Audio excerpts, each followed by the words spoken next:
the influence of Malcolm X on your personal and spiritual journey, as well as Islam, the effect of Islam on your personal and spiritual journey. How did you get there? I saw Malcolm X in 1960, either the winter of 63 or the winter of 62. And I was like blown away on TV in one of these news things. And so I told my mother and father, who had moved to New York a few years earlier looking for better work, could they bring me to meet him? So my mother brought me in the summer. And I remember me and Brother Dwight Green, we went to the mosque, the temple. We lived on 115th Street. The temple was around the corner on 116th and Lenox. And we couldn't, every time we got there, he wasn't there. So one day we went, and people said, oh, he's down at the Food Family Supermarket on 141st and 8th Avenue, giving out flyers against the March on Washington. This was summer of 63. So we jumped on the bus and we went down there. And I got to meet him. I'm 16 years old. There's this tall, light-skinned guy. I didn't realize he was so light, because you got certain concepts in your brain. He was the nicest, coolest, softest, gentlest brother you want to talk to. I was scared to death. I must have trembled through the whole 10 or 15 minutes he talked it right in me. And I told him I was going to leave school. I'm going to come and join him. And he checked me. And he gave me a little brief thing on education. And he says, education is one of the ways we're going to be able to free our people. And you need to go back and finish high school down in South Carolina and go on to college. That was my motive force for going to college. Malcolm X. Season 2 of Gentlemen's History Hour is sponsored by HughRepublic.com, HUERepublic.com. Go to HughRepublic.com and get the latest colors to rep your hue. Gentlemen's History Hour, Season 2. Ladies and gentlemen, this is Gentlemen's History Hour. Gentlemen's History Hour, we discuss various topics dealing with history, American history, African history, all history, because all history is black. It all started with us. We wouldn't have history if it wasn't for our presence here on Earth. Today we have two mighty special guests. We're going to discuss some special events that's going on here in the city of Houston, state of Texas. I have a person that I would consider a mentor to me. He's the national chair of the National Black United Front. He's a grassroots organizer. He's from Southeast DC, fan of go-go. We don't have any go-go music to give him his intro. But ladies and gentlemen, I just want to get this man his flowers, man. He's one of those brothers that we call grassroots organizers, and we're not gonna get into that today. But on another episode, we really want to get into talking about what grassroots organizing means. I think it's taking on a different definition for the new generation. But without further ado, Brother Kofi, representing the National Black United Front. How you doing, Brother Kofi? I'm standing tall. Black power to you and all of the sisters and brothers that are in your listening audience. We thank you for the honor and privilege of being a guest on your show. All right. Before I introduce the esteemed guest, the other guest that we have on the show, Brother Kofi, I just want you to prepare the people for what's been going on in Houston around the month of October for the last 25 years. Of course, this is for people in Houston, but also we have people that watch and that listen to this show outside of just Houston. So we use the word Caravan to the Ancestors. It's an annual event that takes place on the shores of Galveston, Texas, which has its own deep cultural history within itself. For anyone that follows Juneteenth and the history of Juneteenth. But Brother Kofi, can you just explain to the people the history of the Caravan to the Ancestors? In 1998, the National Black United Front was organizing its 19th annual convention. We have conventions in different cities across the country. And as a part of our convention, which is a part of the tradition, we want to deal with spirituality. And Sister Akua Ho from Amandla Productions, Brother President Jelani Williams from the Tasseti African Historical Society, Brother Omar Wali, who was the Secretary of NBUF at the time, and the members of the Houston chapter were planning this. And we said, what are we going to do on that, during this convention? Are we going to go to church collectively? Are we going to have, what are we going to do? And ideas came about, and we said we wanted to have a collective spiritual experience. Sister Kua is from Galveston.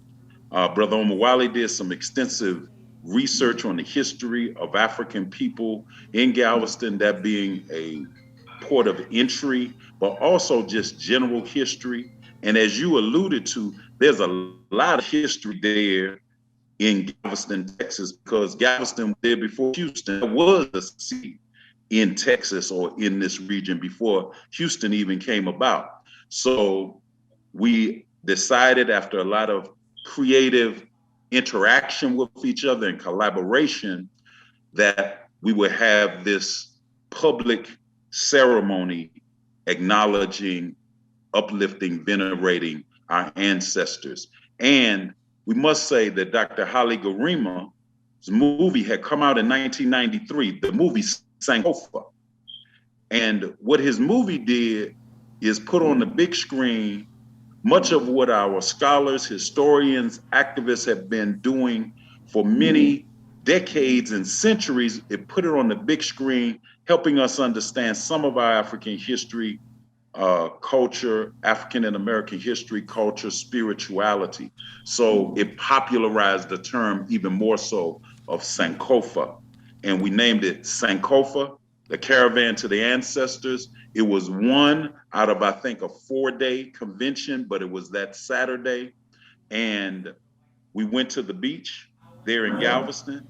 This particular part of the beach that we go to was the segregated part of the beach, where only Black people could go for a long period of time, with the support of our sister Sue Johnson from Nia Cultural Center and her husband, who was an ancestor, Brother Banjoko, who were on the ground giving us the logistics. And we had a tremendous day. There was a ceremony. We're going to hear from Baba Small. Chief Priest Baba Ogunde was there. Sister Professor Fabia Kujichakalia from Oakland, who was a priestess as well. Sister Yeminya. And amongst those four, they were kind of charged with helping us through this ceremony. So it was like prayer, drums, song, speech.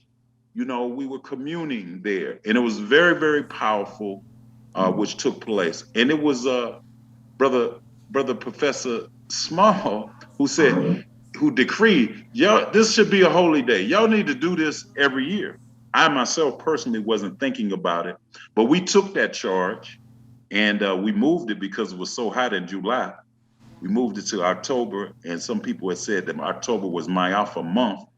And come hell or high water, brother, with, you know, whether it's 10 or 10,000 of us, coming up this year will be 25 years. Every year, that third Saturday in October, we have held some form or fashion of the National Black United Front Sankofa Caravan to the Ancestors. I want to say congratulations on that. 25 years of doing an event.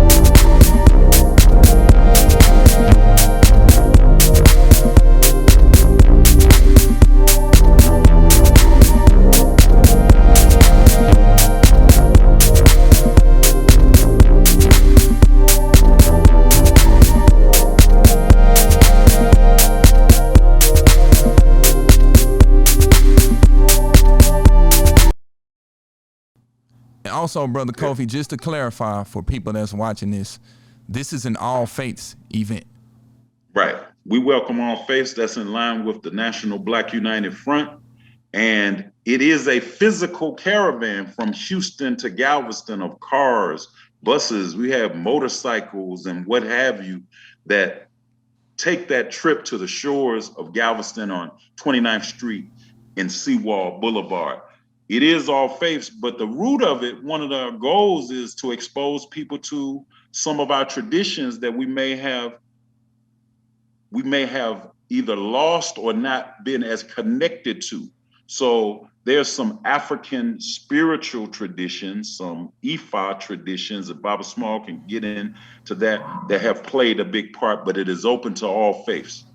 Yeah, and I think when people go out there, they will understand and recognize that we've always had those traditions, even some similarities in the Christian church for people that go to church or people that practice Islam. A lot of what we practice came from the African spiritual system. We just may not understand it or know it, but when you go out there and you see it, then you'll recognize something. Even the libation is a ritual that we practice now. We just don't know it. Brothers say, I'm gonna pour some out for the dead homie. They don't really understand that they're practicing a libation. But also, Brother Kofi, one thing that's special about this year is the events leading up to the actual caravan. The actual caravan is that Saturday. But Can you let the people know the events that are leading up to the Saturday? Absolutely. You want to go to 2022 Sankofa. That's Sankofa. Sankofa. Caravan.eventbrite.com. That's 2022 Sankofa Caravan.eventbrite.com. That gives you the full schedule. Quickly, we're kicking it off on the 1st, October the 1st. We're doing something special. We're having a all white and silver party. It's a boat cruise. That'll be leaving from League City on that Saturday. The next Saturday, on the 8th, we're focusing on the youth with family tree tracing, Adinkra symbol, stamping, face painting. It's a fun day, but we want to help to educate our youth. They love going to the caravan, but understand some of the meanings of it. That'll be on the 8th. And then on the 14th, we're going to be pleased to have at the historic Deluxe Theater in 5th Ward on the north side of town. On the north side of town, Baba Small and Mama C. And they're going to be in a dialogue. And the question on the table that we've asked them to deal with, and you and Alicia to deal with, is how do we make spirituality and Black liberation a life commitment? Not a hashtag, not a trend, not something that's in today and out tomorrow. And we know that these two are eminently qualified to deal with that question because both of them have been in our movement since their teenage years or perhaps even before that. So those are the pre-caravan events. And then on October the 15th, that is the Sankofa Caravan itself, where we leave from the Black House here at the National Black United Front headquarters, Caravan to 29th Street and Seawall Boulevard. And we have prayer, drumming, ritual, congregation with each other. Everybody wears white. We're asking people to wear white and silver, if possible, this year. And that is, that's going to be the experience. And we out there on the beach. What time again, Brother Kofi, for people to meet up for the actual caravan? 6 a.m. at the Black House at 2428 Southmore. The caravan pulls out at 7 a.m. Beach ceremony starts at 9 a.m. 29th Street and Seawall Boulevard in Galveston, Texas. And it generally will go from 9 to noon, 9 to 1, just depending. There are a lot of variables with traffic and everything, but that's generally the time for the ceremony on the beach. And as you said, is welcome to all faiths. I don't want anyone to say that they didn't know. So spread the word. If you're in Houston, spread the word, because I don't like when people come and they see you on Sunday and say, man, I wish I would have known about it. Why you didn't tell me? Now, with the power of technology, if you're on social media, we see everything else. If you see it, don't make an excuse to say you didn't see it. October 1st is the boat ride. October 14th will be the lecture. October 15th will be the actual caravan. Now, don't forget the Youth Day on the 8th. Youth Day, that's right. The Youth Day on the 8th. And people come from everywhere. I know this podcast goes up. People come from all over the United States and all over the world. Specifically, we've had the great privilege to have visitors from everywhere to come to the Caravan to the Ancestors, St. Kofi Caravan to the Ancestors. Yeah, people in Dallas, people in Austin, people in San Antonio, people in Oklahoma, Atlanta, Oklahoma, California, Baton Rouge, yeah, New York, yeah, DC gonna be down here this year. Yeah, DC, yeah, Atlanta, yeah, Africa. A number of people from different countries in Africa have been there. You know, Jamaica, Brazil, global. Yeah. With that being said, I want to also introduce an esteemed elder that's been in the movement since a teenager. I'm honored to say that we stand on his shoulders. Professor Small, man, you have an extensive resume, so I'm gonna try to get through it as fast as I can. And if I leave anything out that you want me that I didn't say, I want you to let the people know. I'm gonna start off by saying a scholar, an activist, speaker, an organizational consultant, the CEO of Sanaa Lodge Enterprise, Ghana Limited, CEO and president of the African American Management Company. Like I said, he's been in the movement since a teenager. He became a bodyguard for Malcolm X's sister, Sister Ella Collins, from about 18 to 20 years. He was her personal bodyguard. He was part of the Organization of African American Unity, the OAAU, which was founded by Malcolm X. He also became an Imam of the Muslim Mosque Inc, which was also founded by Malcolm X. He's a member of the Student Nonviolent Coordinating Committee, which is SNCC. So he's been around Kwame Ture. He's been around the Panthers. He's been around Eldridge Cleaver.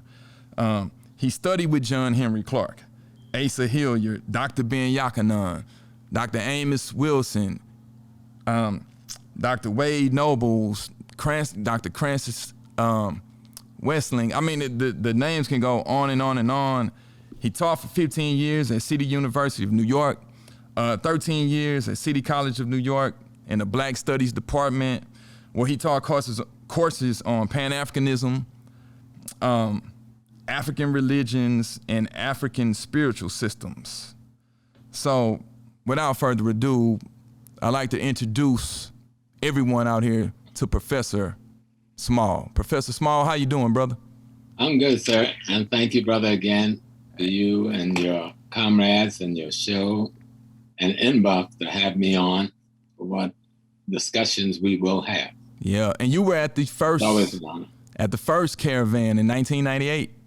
Yes, sir. And we can say that you put the energy out there, as Brother Kofi stated, that this should be an ongoing event. Did you think it would keep going for 25 years? Well, I was also a member of NBUF, and NBUF had been around for a long time.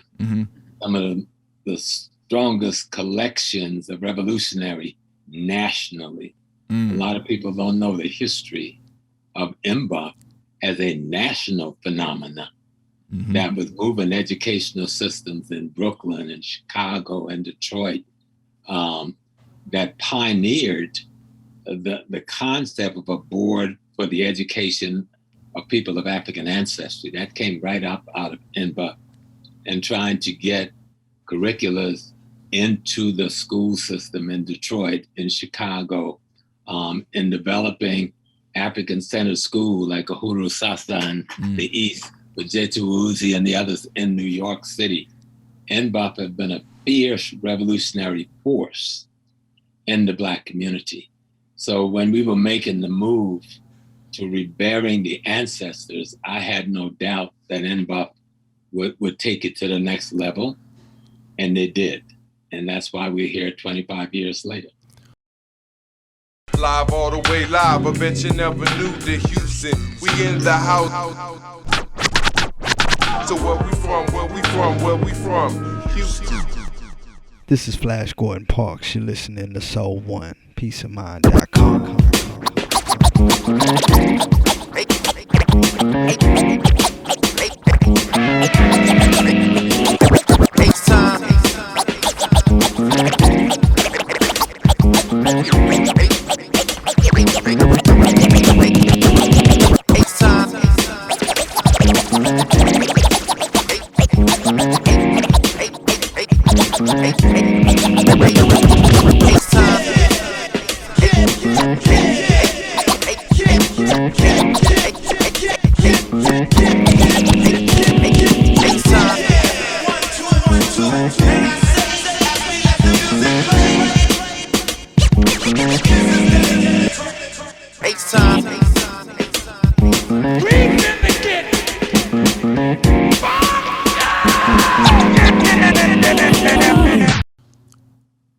Professor Small, I really want to get your journey. So when people come out on October 14th, they will understand how you got to this point in your life.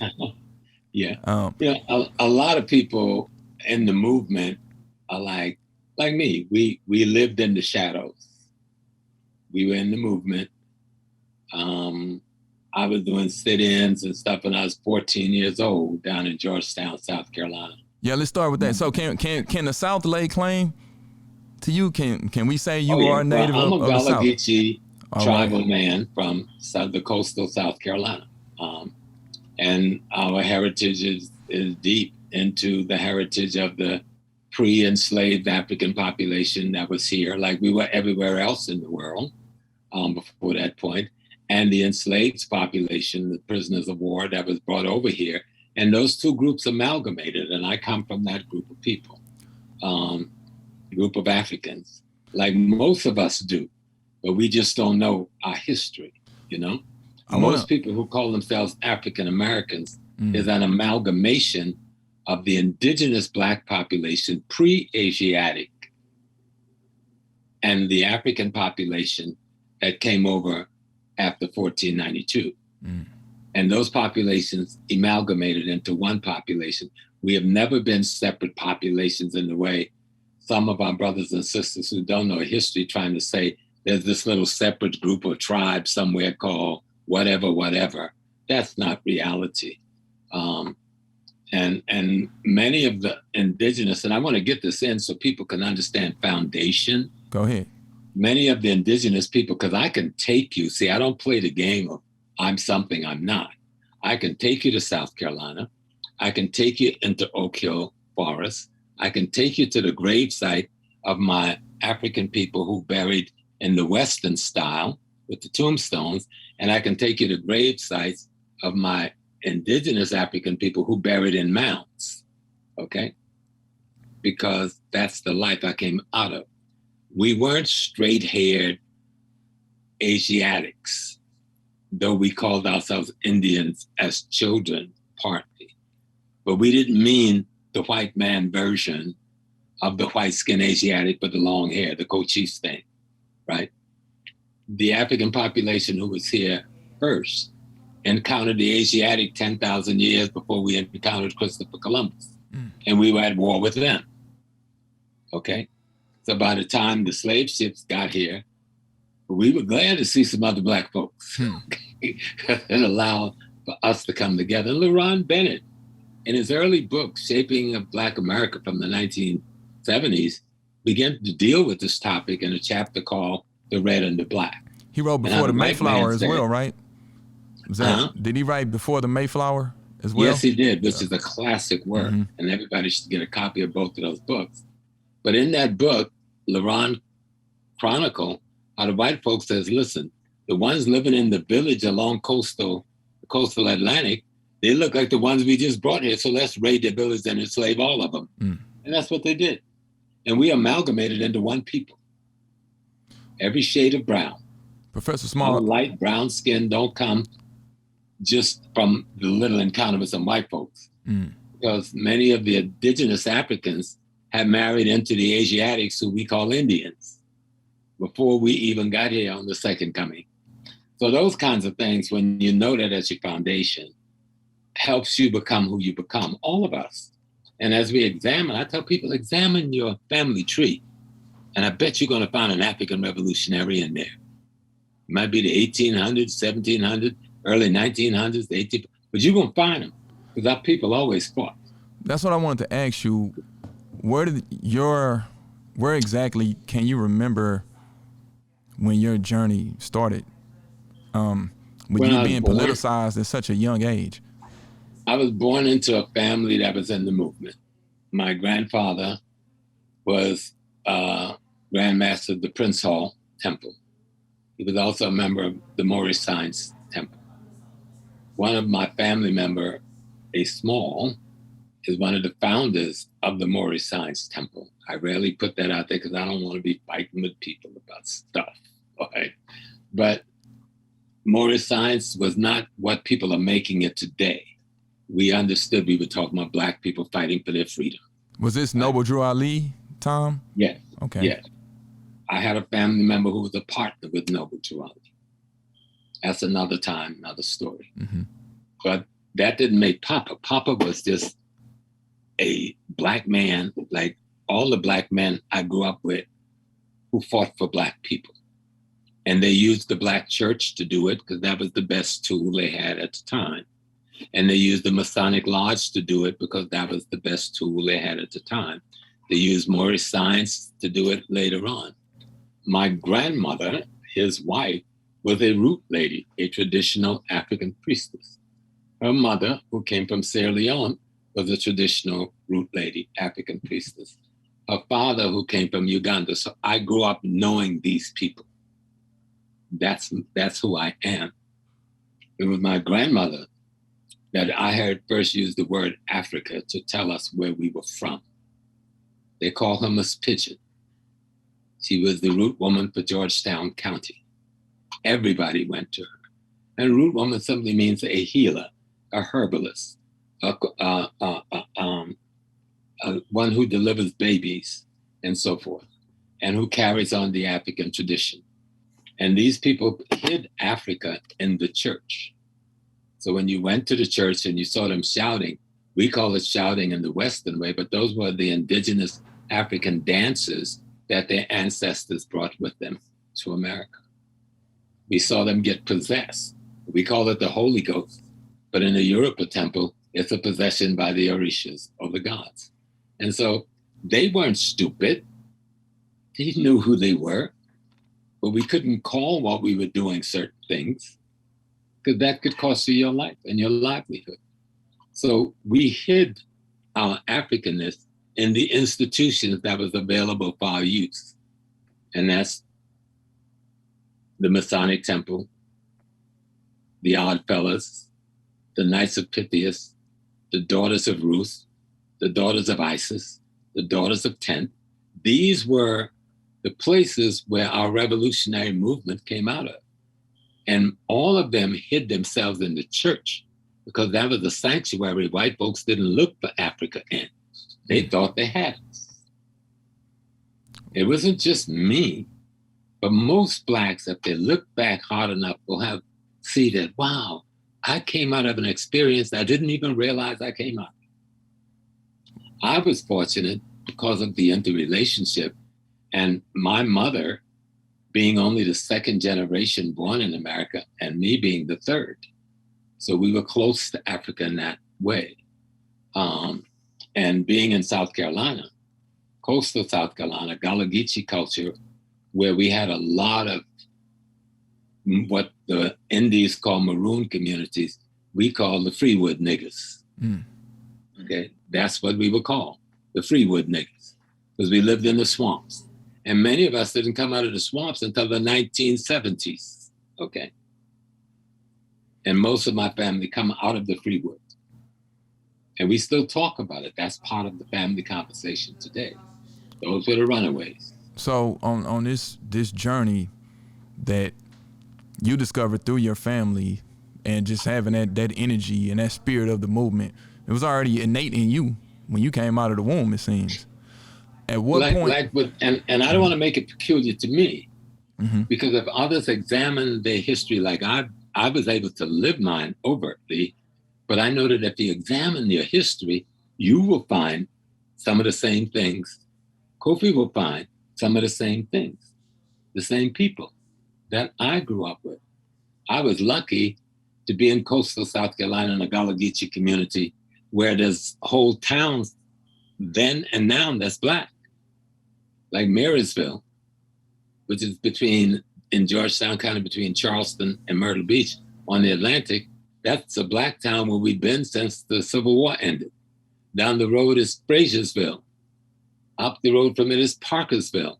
These are Black settlements that's been intact since the 1860s. Marysville, and down the road from Marysville about 3 miles is Simmonsville. They're all my family, the whole town is small. Smalls and Greens. And so I grew up in that thing. I didn't know what it was other than family. I would only learn later it was Africa. That we were in African villages, that we were in African households, where you can sleep at anybody's house if you got caught out late. You can eat at anybody's house if you happen to be there when it was eating time.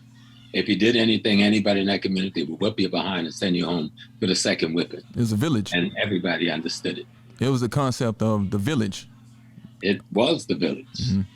We didn't leave the village behind. We brought it in our mind. Now, this is maybe a two-part question. One is, and maybe it may go together. The influence of Malcolm X on your personal and spiritual journey, as well as Islam. The effect of Islam on your personal and spiritual journey. How did you get there? I saw Malcolm X in 1960, either the winter of 63 or the winter of 62. And I was like blown away on TV in one of these news things. And so I told my mother and father, who had moved to New York a few years earlier looking for better work, could they bring me to meet him? So my mother brought me in the summer. And I remember me and Brother Dwight Green, we went to the mosque, the temple. We lived on 115th Street. The temple was around the corner on 116th and Lenox. And we couldn't, every time we got there, he wasn't there. So one day we went, and people said, oh, he's down at the Food Family Supermarket on 141st and 8th Avenue, giving out flyers against the March on Washington. This was summer of 63. So we jumped on the bus and we went down there. And I got to meet him. I'm 16 years old. There's this tall, light-skinned guy. I didn't realize he was so light, because you got certain concepts in your brain. He was the nicest, coolest, softest, gentlest brother you want to talk to.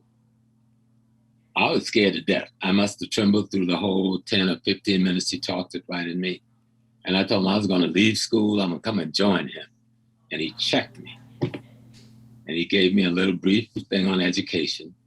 And he says, education is one of the ways we're going to be able to free our people.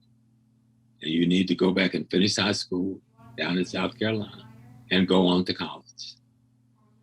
That was my motive force for going to college. Malcolm X, because I had never seen a man as fierce in just those few minutes and the few words I heard him say on television towards the white population in America, except for my grandfather, ever. I thought he was a god, and I barely knew his name then. I know he's a god now. And so that was the initial influence. I went back home to South Carolina, I finished high school.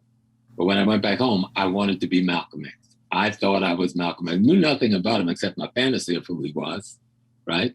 I remember debating one of my classmates, Sister Shirley, who took Dr. King's position and I took Malcolm X's position. And that was in the spring of 64. And we got involved more heavily in the movement of 64. And where this white guy at a store called Flagler Supermarket in the Black community pulled a gun on a brother for stealing a loaf of bread. I was on the football team and we were about 2 blocks away and we heard about it. And if you can imagine 44 young black men in football cleats running on asphalt, full speed. It sounded like a herd of horses. And we wrecked the supermarket, wrecked it. He tried to open again, but our mothers and our families came and we put up a picket line for the next 3 or 4 months, and he closed it, never to open it again in the black community. And so during the same time, I joined the Naval Reserves. But I'm talking this Black Malcolm X thing. So the white folks railroaded me into the military. The day I graduated, I had to get on a bus and go to Pensacola, Florida. I couldn't even attend my graduating party, but family came from all around because they had me out of town.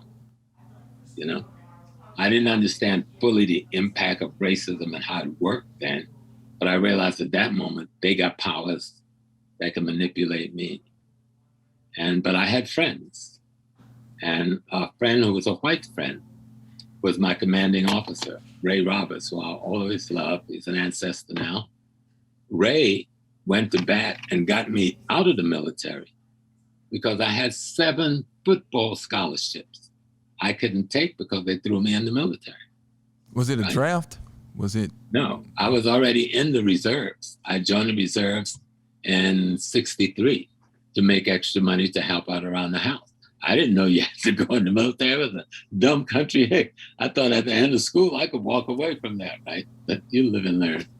And so Ray got me out, and I took a scholarship at Savannah State in Georgia. And in August of that year, I went to Savannah State and reported for duty. I made the team. I made 3rd team, which meant I made the team. That meant I could play and had a chance to work up the first team. I was a halfback, but I had to go and report to my reserve duty. So when I went to the reserve center that night, I'm dressed clean. The reserves, Naval Reserve in Georgetown, South Carolina, had been integrated back in 1942, and they never segregated it again. So I thought that was true all over the world. So when I get to Savannah, I go dressed up in my Navy uniform. I got my orders from the President of the United States telling me where to report for duty. And I said, Seaman, I knocked on the door and a man opened the door. So I said, Seaman Apprentice, small reporting for duty, sir. And he said, nigga, what you doing here? And slammed the door in my face. Wow. I go like, oh shit. Damn. I'm down in Georgia by myself and I'm getting this kind of treatment. So I don't know what to do. So I knocked on the door again. And the guy opened the door after a few minutes, but now a couple of officers are with him. I reported, handed them my orders. They asked me, how did I get orders for there? I said, they came from Washington. This is my closest station. I'm a student at Savannah State directly down the road from you.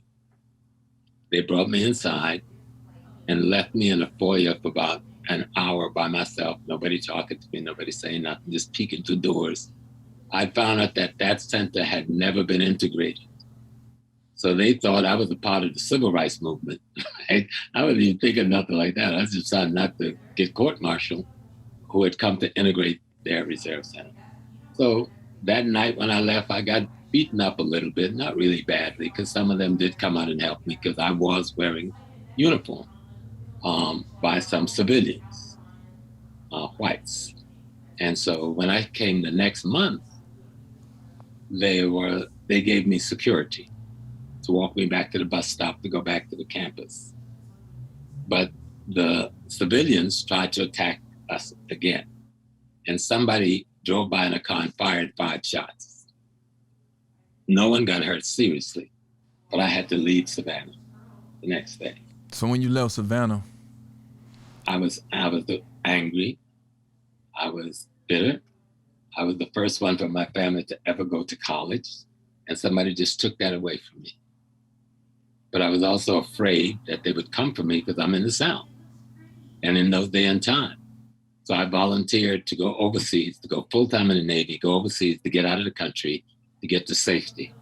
So within a month, I'm in Rota, Spain, aboard the USS Manly, a destroyer leader. And I spent 2 years in the Navy, organizing politically. I had 11 what you would call court-martials. I won them all except one. I left the military. Well, I met I would meet Malcolm again in the military, right? Not in person. He'll get assassinated while I'm in France. My brother told me that he's going to be in France. And we went to Paris, me and some of the guys. He never shows up, but we don't know why. So we go back to Cannes and Nice and do what young people 18 years old do. We party, have a good time. 2 weeks later, out at sea, we get mail call. And in my mail is a big packet from my brother. And when I open the packet, it's the clippings of the assassination of Malcolm X and the assassination of John Kennedy. And I was shocked. So I made a big, huge album.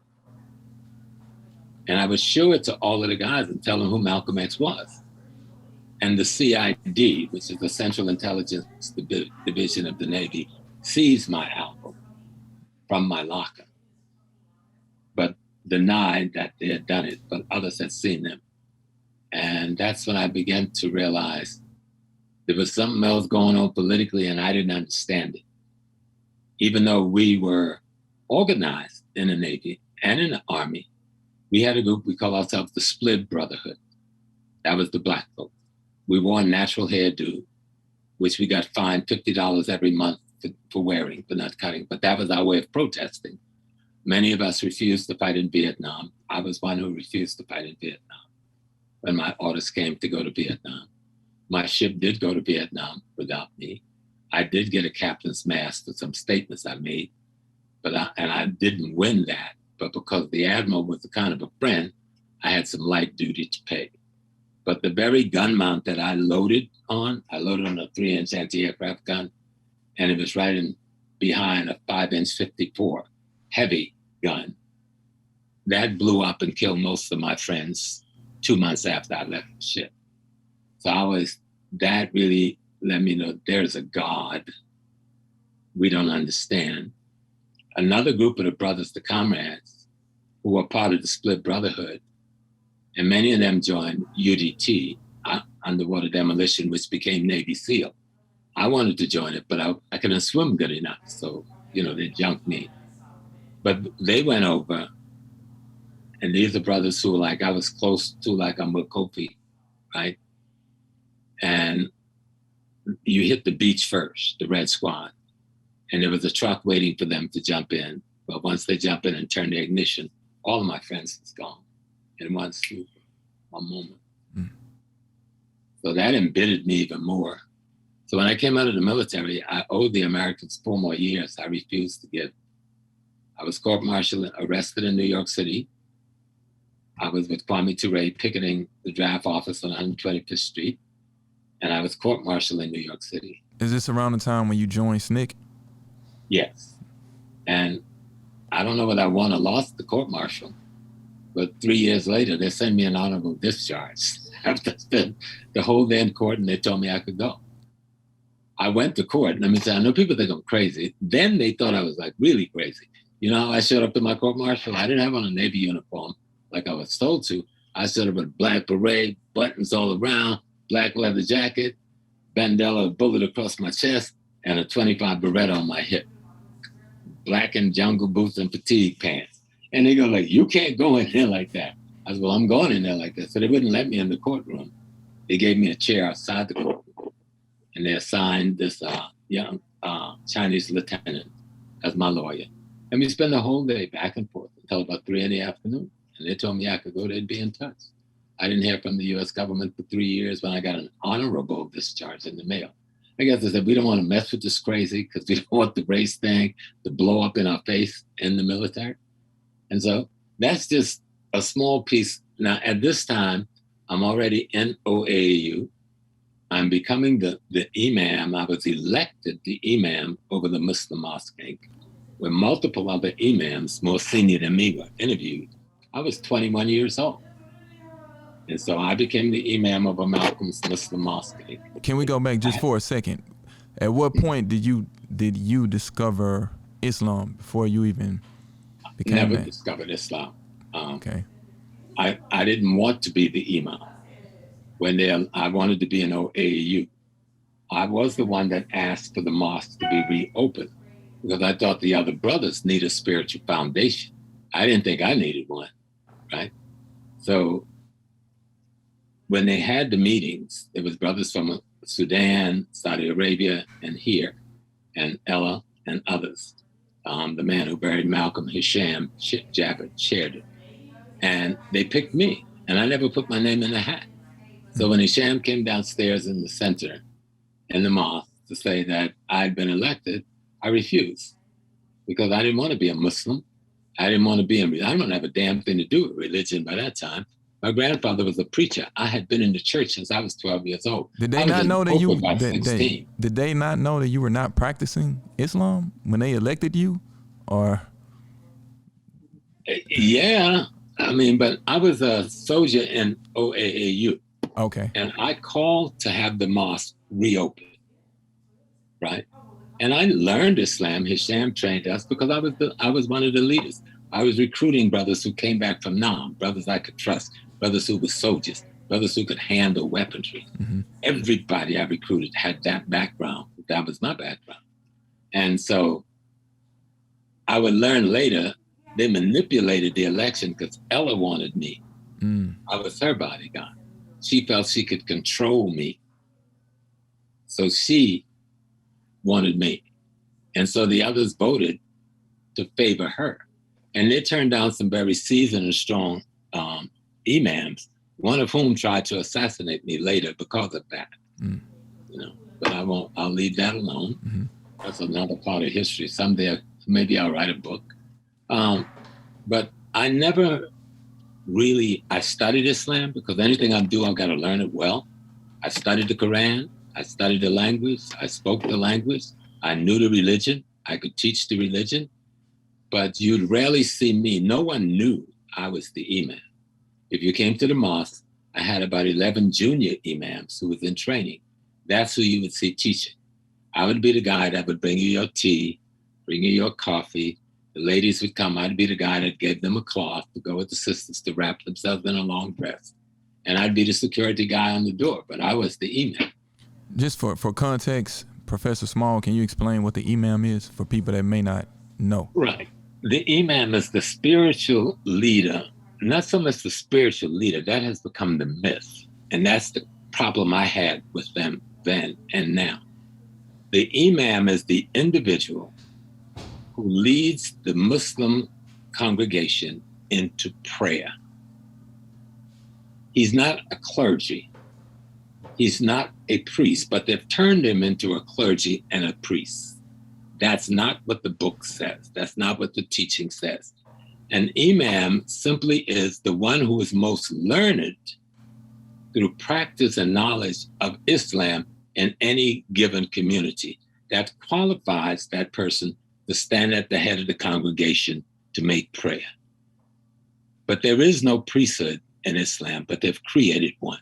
There is no clergy in Islam, but they've created one. There is no holy day in Islam. This thing of Friday being the Sabbath, bullshit. That's not true. Okay. So I had all of these conflicts then.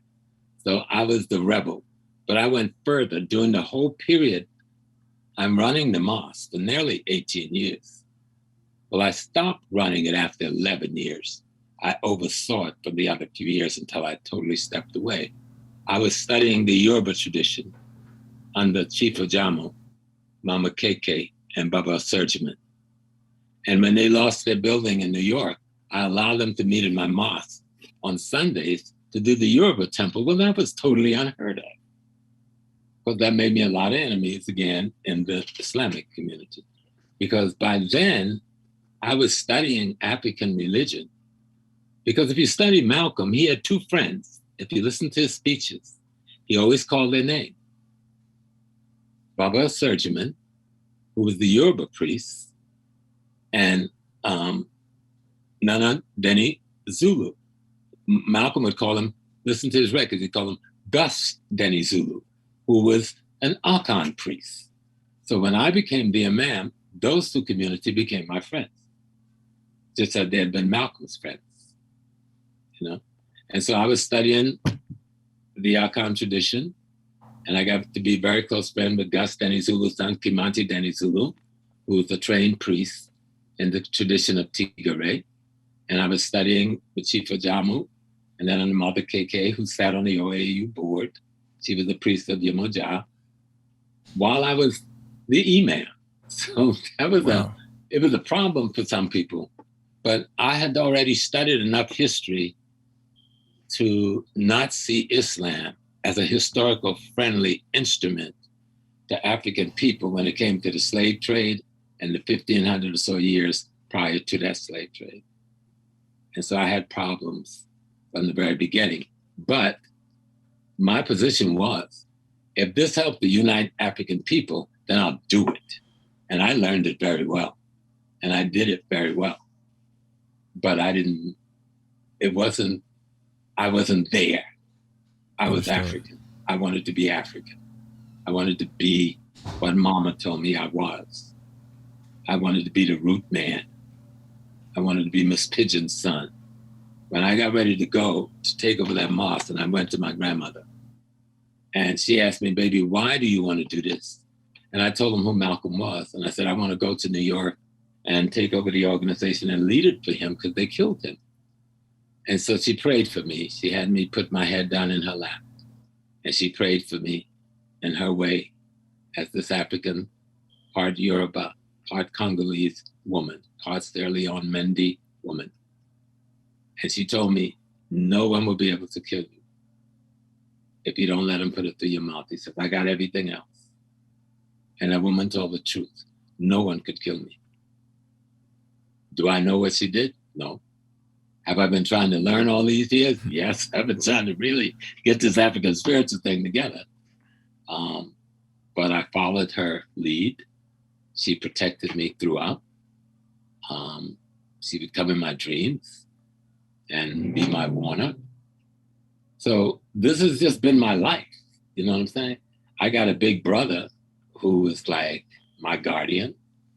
When I became the Imam, my mother came and became my cook. She said, you're not going to eat anybody's food but mine. Like Grandma said, if they don't get it through your mouth, they can't touch you. You know? To some people, this may not be real, but to me, this was real. You understand? This is what I come out of. This is real. Yeah, I really wanted to People hear about the Gullah Geechee people, but they don't understand that we really did live in a world that was very African focal and African centered because we were isolated in those woods. We were isolated on those rice plantations most of the year because the white man was scared of the malaria mosquito. He came certain times a year when the mosquito wasn't out. The rest of the time, we made our own way, as long as we gave him his rice, you know? And so we had our world.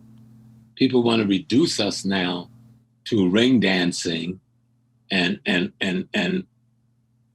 part of how we make pronunciation and language. No, the biggest thing about the Gullah Geechee community, like any community, whether they come, the community, African community out of Mississippi, Arkansas, Alabama, especially on the Gulf Coast, is the retention of African tradition. Texas, you know, going right into Louisiana. It is the retention of our traditions, our spiritual traditions, our cultural tradition that we hid in the churches, we hid in the secret societies, but we practice it knowingly. That's what we're losing now in this generation, and we need to grab a hold of before we really lose it. With that being said, Professor Smalls, on October 14th, the topic is how to make spirituality and Black liberation a life commitment. Now, I don't want to spoil anything that you plan on telling the people there on October the 14th, but can you just share some of the topics that you want to address to get people to come out? Well, that being the main topic, and explaining you can't separate spirituality from liberation. Okay? Spirituality is your reality, and liberation is your intent when you are not free. Okay? And to fulfill that intent, you must be shackled to your identity. Okay? You must be shackled to your identity, and that means you must know your people's history. Your people's history is the experience of your ancestry. So when we go to Galveston, we're leading a caravan to the ancestors. Their spirits live in that water, on that shore, in that town. That's where the worst thing that ever happened to them after being put on the ship happened to them. That energy and vibration is still there. You can go there and feel them. So when you say history, you're talking about the experiences and the teachings of your ancestry. And that's what we must capture. One cannot say I'm a revolutionary and then I'm not spiritual. Revolutionary are born out of the spiritual essence of a people and their desires to be free. Understood. So we don't separate them. There's one package. What the white man has done is made us separate them. But we got to bring the body of Osiris back together again.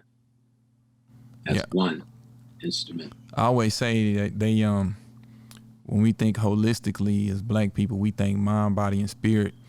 In the West, they separated the mind, the body, and the spirit. For the body, they tell you to go to a doctor. For the mind, they tell you to go talk to a therapist or a psychologist. For the spirit, they tell you to go to church. But they don't think of it from a holistic standpoint to know that if one is off, it's probably due to the other two being off and not segregated and going in these different places for the mind, the body, and the spirit, and thinking and looking at it from a holistic standpoint. When we talk about African spirituality, we're not talking about Western religion conceptually, right? African spirituality is a dialogue and a practice and a way of living that derives a worldview that explain your relationship to nature and nature's relationship to you, your interdependence on nature and nature's interdependence on you. And then it explains your and nature interdependence on the cosmology, and on cosmology, interdependence on you and nature. That's what African sacred science is about. African spirituality is really when you begin to live out African sacred science, the knowledge and wisdom of African sacred science. Like for those of us who are into the Yoruba tradition, there's no such thing as a Yoruba religion, okay? There's the African tradition that is practiced by the Yorubas. That same tradition is practiced by the Akans. That same tradition is practiced by the Congolese, or the Ndebele, or the Zulu. They just have different ritualistic elements and practices. But the law of nature is the same, no matter where the hell you are. The same sun that shines on Houston shines on Shanghai, shines on Congo, and shines on Brazil. And the effects of the sun is the same everywhere it shines. Now, the difference is the understanding of the different people of what the sun does or doesn't do. You know? But it doesn't change the nature of what the sun does. Man, Professor Smalls, we're going to wrap it up in a few because I don't want to give too much more away. But Brother Kofi, anything you want to express before we wrap it up? Any questions you had for Professor Smalls?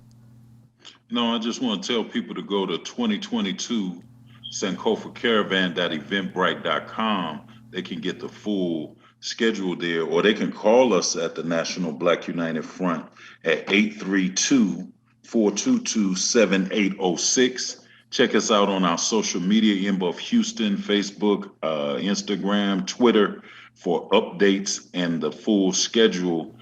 And I look forward to the event on the 1st, the 8th, the 14th, the dialogue, the interchange with Baba Small and Mama C.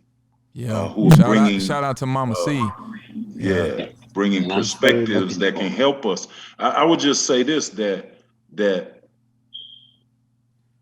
we put that question of, and Baba Small broke it down. We put that question out there because we have to get everything we can from our knowledgeable elders when we have the opportunity to do so. And don't have to make the same mistakes that were made in the past if we are able to listen to the elders. I think about this. I was 30 some years younger when the first time I met Baba Small. Mm-hmm. And so was he. Mm-hmm. And so we have to take advantage of the opportunity that's presenting itself to us and have that connection through history. So we look forward to it. Yeah, and Baba Kofi, it doesn't seem like 35 years, Mm-hmm. Baba Kofi stayed in my home in New York on occasions. He was in my home when college was leading us into the first Million Youth March. We trained the very soldiers that protected college that day in our basement that night. They had a 8-hour crash course in security, and they were the baddest dudes on the block. I went to the Million Youth March with Baba Small in about 10 or 15, or seemed like about 10 or 15 Yoruba priests and priestesses. They was all dressed in white. I was dressed in black coming down the street. That's how I went to the march. In the Million Youth March. Yeah. I want to say, go ahead. No, I'm just saying we have a history. Struggle is not something some people should do, as many of our community people have left the burden on so few. Struggle is something that everyone in the community should do and could do. None of us do the same thing, but if we contribute where our strengths are towards the goal of our people's freedom, and freedom to me means the power to define your reality, as Dr. Noble told us, and have others accept your definition. And that means to control the economic, politics, and culture where you live. To be in charge of owning land, labor, and resources where you live. To be able to provide food, clothing, and shelter for yourself and your people without begging any other ethnic group. That's what we're fighting for. And a lot of us have to unlearn a lot of things that we've been taught, and some people are scared to step out of fear. For a lot of us, we've just been taught not to question certain things out of fear of the unknown, but it's really not the unknown because it's ours. It's been here. That's why it's essential for people to come out and get an understanding of our history. When I say our history, it's ours. We created it all. But to get back to the essence of African spirituality and understanding, you have scientists that everything that they talk about comes from the Eurocentric view of astronomy, a Eurocentric view of the sciences and the arts, and not even comprehending what was going on with the Sirius star system and the Dogon, and having that understanding and having pride and respect for what our ancestors did, and to know that we all will become an ancestor. One thing Brother Kofi talks about is throughout that 25 years, and Brother Kofi, you could attest to this before we actually do wrap up, is every year that you go out there, you guys have chairs for the ancestors, right? That were once a part of the caravan. Mm-hmm. So, in 25 years, think about how many people have made their transition that have actually participated. And it's stirring. I was looking at a video from the 12th Caravan the other night, and the drummers, and a number of the drummers, Baba Fanan, Baba Shango, Baba Abubakar, all of them are Egun ancestors now who participated in the caravan every year. So yeah, it expands. Yeah. But new people come. Oh yeah. On the physical, and Baba Small can get real heavy in it and everything, and I'm sure they come back too. Yeah. But it is a little emotional to see people who have given so much, whatever their particular lane, as Baba Small said. They may be a drummer, a dancer, a technician, or something. And say, wow, they were at that caravan going hard, and now they are an ancestor themselves. Yeah, Brother Kofi, I want to say thank you for everything that you've been doing and everything that NBUF has been doing. I like to say NBUF is an organization that a lot of people may not know but they know. They may not know, but someone has benefited from NBUF, whether they announce it or not, whether they proclaim it publicly, commercially, however, they have benefited from an organization like NBUF. Once again, Baba, Professor Small, I want to say thank you for all of the scholarship, the activism, everything that you've done. Like I said, we are the students. We stand on your shoulders, and energy is never created nor destroyed. It just changes shape and form. So all of that energy that you've put here, I'm hoping that it just continues in future generations. So I want to say thank you to both of you gentlemen for taking out this time. And I want to encourage everyone that's listening and everyone that's watching this to please, October 1st, it's an event almost, every week? Right. Right? 1st, the 8th, the 14th, and the 15th. 14th and they can get that on that Eventbrite piece. See the whole schedule. But Baba Small going to be laying it down on the 14th and the 15th. Yeah, I'll be one of the moderators. We got Mama C and my sister in rhyme, Alicia Miles, will be moderating. So the energy will be balanced on the 14th. But this is Gentlemen's History Hour. I go by the name of Equality. We got Brother Kofi from the National Black United Front. We have Professor Small all the way in New York, right? Yeah, New Rochelle, New York. New Rochelle, New York. I want to say thank you, gentlemen, again. For people that's watching this, hit the like button, hit the subscribe button. We want more and more people to subscribe to get programming like this. A lot of times when we see black men on TV or they have some type of avenue, they're talking about sports and entertainment for the majority of the time.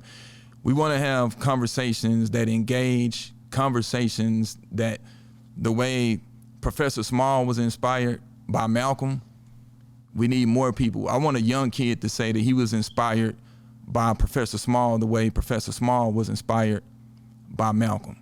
So with that being said, I want to say peace, vibrating on high vibrations, high frequencies, and I'll see everybody. The boat ride October 1st, October 8th, October 14th, and October the 15th at the Caravan for the Ancestors. Thank you, brothers. Peace. Thank you for the opportunity. Peace.